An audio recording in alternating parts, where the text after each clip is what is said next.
Assalamualaikum warahmatullahi wabarakatuh.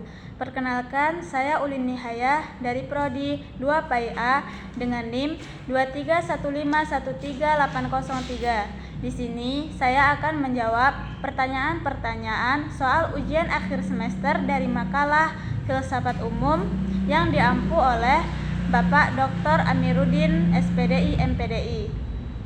Langsung saja. Pertanyaan pertama, apa yang Anda pahami tentang filsafat?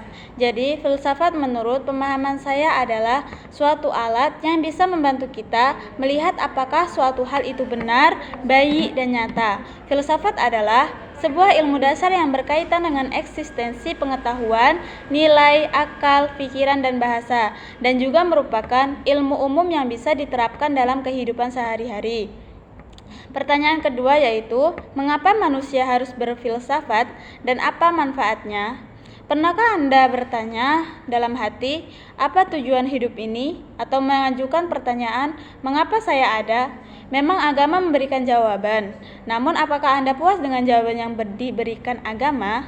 Jika Anda tidak puas dengan jawaban dari agama ataupun dari tradisi Anda, maka belajar filsafat adalah sesuatu yang mesti Anda lakukan.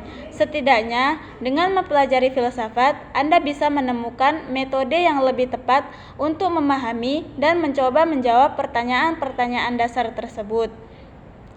Ketika belajar filsafat, Anda akan berjumpa dengan pemikiran para filsuf besar sepanjang sejarah, yaitu yang biasa disebut dengan Plato atau Aristoteles dan yang lain-lainnya.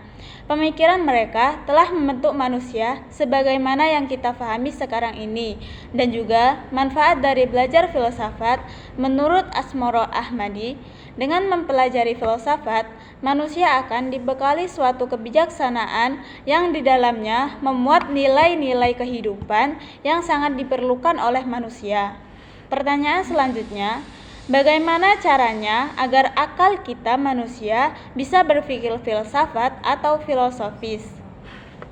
Untuk berpikir filsafat, ada beberapa ciri dan langkah yang dapat dilakukan, yaitu yang pertama, berpikir filsafat harus luas menyeluruh, mencakup segala aspek yang relevan.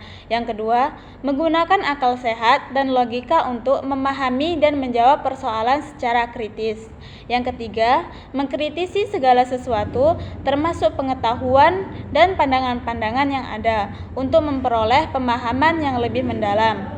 Dengan memperhatikan ciri-ciri ini, akal manusia dapat berpikir dan mencapai pemahaman yang lebih mendalam dan sistematis. Pertanyaan selanjutnya yaitu, mengapa filsafat di belahan dunia barat mengalami kemunduran? Jawabannya, dalam sejarah, bangsa Eropa mengalami 3 peradaban, yaitu abad klasik, abad pertengahan, dan abad Renaissance. Di era kegelapan pada bangsa Eropa yaitu terjadi pada abad pertengahan. Abad inilah yang disebut sebagai abad kegelapan. Abad pertengahan ini diawali saat runtuhnya Kekaisaran Romawi Timur dan kebangkitan agama Kristen.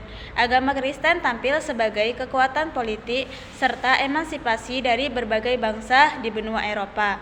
Agama Kristen dijadikan sebagai agama negara dalam Kekaisaran Romawi.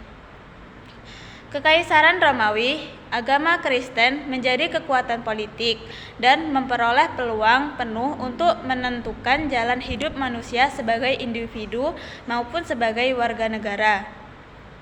Disinilah awal mula gereja mendominasi dan filsafat mulai surut begitu saja.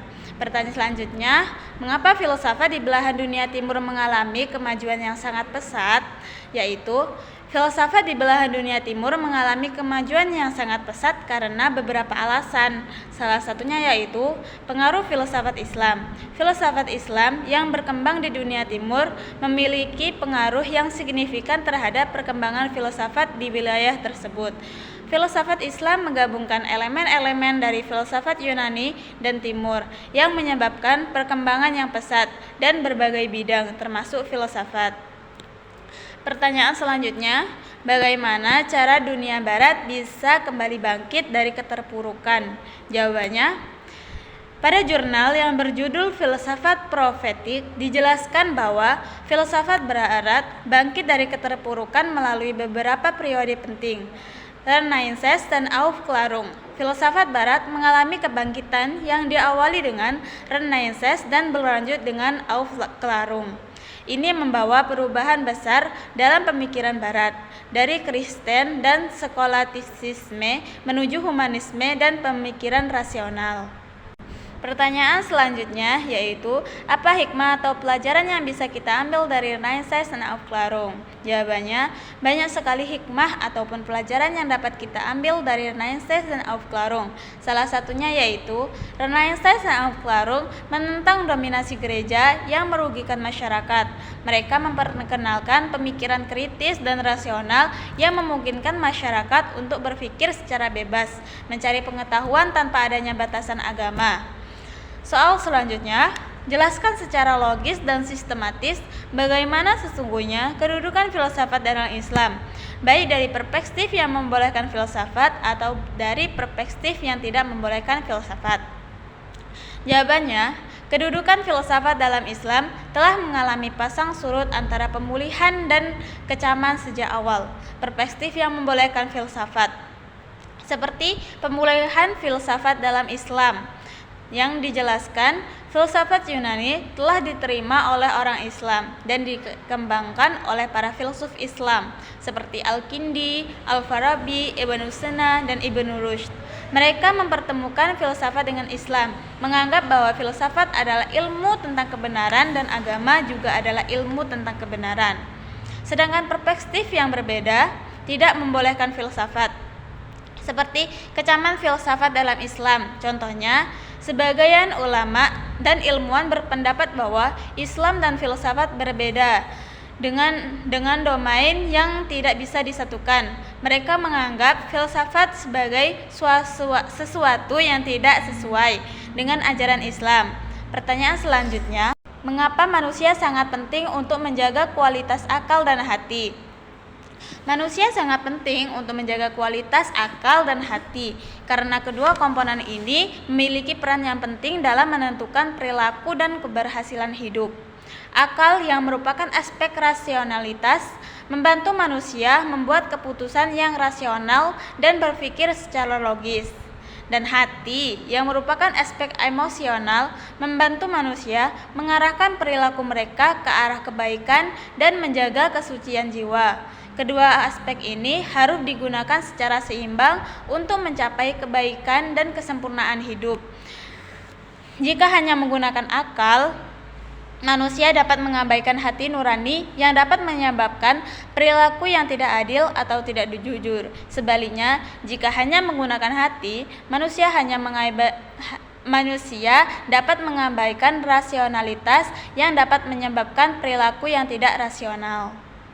Dan pertanyaan terakhir, bagaimana cara untuk menjaga kesucian dan kemurnian akal dan hati?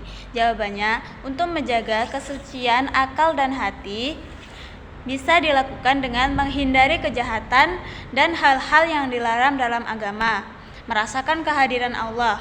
Karena dengan merasakan kehadiran Allah dapat mendorong kita untuk lebih mawas diri dan berpikir dengan pertimbangan dan perhitungan. Menggunakan Al-Quran seperti firman Allah telah menurunkan Al-Quran yang paling baik untuk membersihkan hati. Membaca Al-Quran dapat membantu dalam menjaga kesucian dan kemurnian hati. Baiklah, hanya itu yang dapat saya sampaikan. Semoga berguna untuk kita semua. Wassalamualaikum warahmatullahi wabarakatuh.